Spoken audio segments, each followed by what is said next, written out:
Dans quelques jours aura lieu le sommet Finance en commun du 26 au 28 février prochain au Cap, en Afrique du Sud. Cette 5e édition réunira les 530 banques publiques de développement du monde entier. 20% d'entre elles sont en Afrique. Avec nous pour en parler, le secrétaire général de Finance en commun, Adama Mariko, bonsoir. Bonsoir. Alors déjà, est-ce que vous pouvez nous rappeler le rôle des banques publiques de développement africaines ? Le rôle des banques publiques de développement est assez universel en fait dans le monde.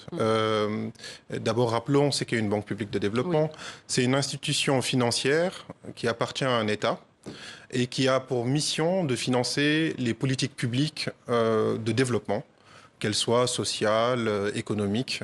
Donc en fait, c'est vraiment des institutions qui sont en appui des États et qui financent ce que globalement le reste du secteur financier ne finance pas. Concrètement, qu'est-ce que ça veut dire ? Quel est l'impact réel ? Elles ne sont pas en compétition, je veux dire, avec les banques commerciales. Elles les complètent. Souvent, c'est des banques qui ont des financements plus longs, qui vont financer les projets d'éducation, qui vont travailler beaucoup sur l'agriculture, le développement des capacités des PME, et qui vont également soutenir en fait leur économie locale. Les grandes infrastructures des pays, souvent, vous trouvez une banque publique dans ce dispositif. Donc, pour venir sur cet écosystème-là, en France, si je devais donner un exemple, on a l'Agence française de développement, la Caisse des dépôts et de consignation et BPI France, souvent des banques très discrètes, mais en fait qui sont au cœur de l'économie. Et en Afrique, vous en avez comme ça une centaine à travers une cinquantaine de pays, donc parfois des banques assez généralistes, ou alors des banques très spécialisées pour le financement d'un domaine, l'agriculture, ou la promotion de l'entrepreneuriat, ou une banque qui va être spécialisée sur les infrastructures, etc. Donc il y en a de très connus. Oui. La Banque africaine de développement, qui est une banque qui appartient à l'Afrique. Mais il y en a comme ça d'autres qui sont plus discrètes dans des pays et qui vont travailler dans leur pays, en Afrique du Sud, en Éthiopie ou autres, au Maroc, etc. Alors est-ce que la politique de Donald Trump, qui est en train de couper les aides aux pays en développement, aura des conséquences ? Alors, je pense que oui, naturellement. Il faut se poser la profondeur de ces conséquences. En tout cas, il y en a une très directe pour les salariés, les Américains qui sont dans cette communauté de banques publiques de développement ou d'institutions qui font du financement.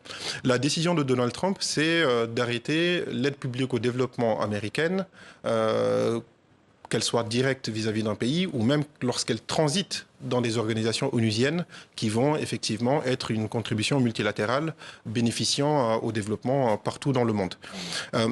Et là, une conséquence, parce que l'aide publique au développement américain, c'est quand même des dizaines de milliards de dollars.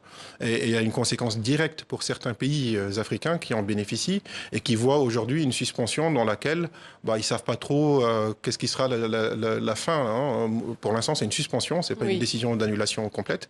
Mais en tout cas, une forte interrogation dans cette communauté de financement du développement. Alors, il y a quand même un paradoxe américain. Qui est que la principale agence concernée, c'est l'USAID, qui est une agence qui fait de l'humanitaire, avec des dons, et qui finance principalement des ONG américaines qui vont, elles, intervenir dans les pays en développement.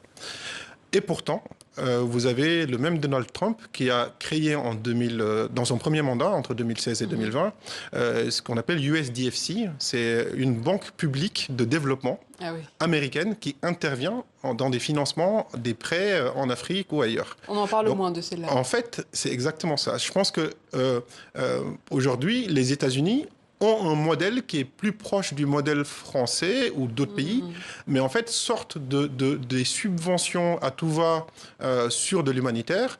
Par contre, Donald Trump a nommé un nouveau directeur général de USDFC, la Banque publique de développement américaine, pour ses investissements extérieurs dans le secteur privé, avec une photo dans son bureau, donc en fait avec un soutien très fort sur l'idée que les États-Unis vont continuer à investir via des prêts, et peut-être reconsidérer leur bloc de humanitaire, de développement. Donc il n'y a pas forcément à s'inquiéter.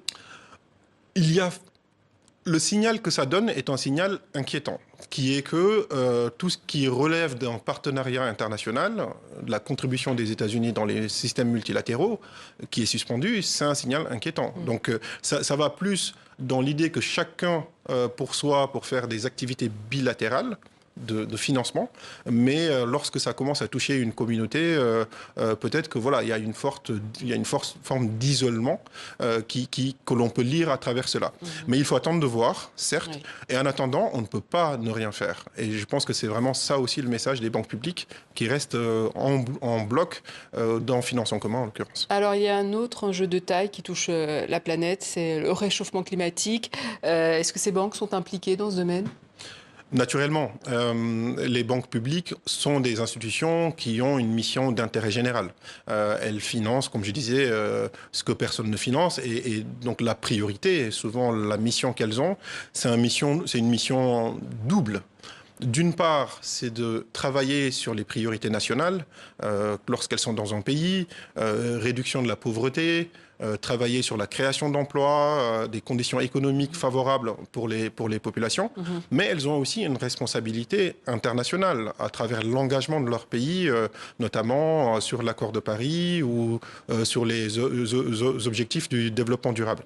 Donc, quelque part, lorsqu'une banque publique travaille à financer une route, elle va se poser la question quel type de véhicules vont circuler là-dessus. Est-ce qu'on paie et l'impact justement sur ces financements. Il nous reste quelques secondes.